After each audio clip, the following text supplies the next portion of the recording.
Welcome to Penrose Learning, where we make understanding easy. You'll start inside your system settings, open Windows Settings or Mac OS System Preferences, and go straight to mouse or pointing devices. Once there, locate the option labeled Primary Button or Swap Primary and Secondary. Change it now to Switch Left versus Right functions. This is the only supported software method without vendor drivers. Make sure to apply or close the panel so the change takes effect. If you use a custom mouse app, skip its settings and adjust the OS control panel first. Once done with the primary button toggle, you should confirm behavior by clicking on icons and in the settings test area.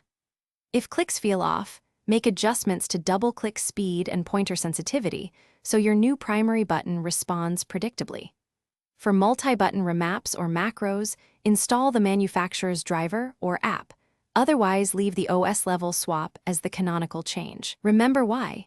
OS Swap ensures all applications respect the new primary button without extra software. To finish, close settings and test across several apps to confirm consistency. If the swap did not take effect, restart the system and recheck settings. Sometimes third-party utilities override the OS choice. Make sure no mouse-specific software is running and disable it if needed. If clicks are intermittent rather than just swapped, the issue may be hardware-related. Consider cleaning the switch or replacing the mouse. One troubleshooting tip: restart first, then remove conflicting utilities before assuming hardware failure. Thanks for watching. If this was helpful, leave a like and consider subscribing. See you next time.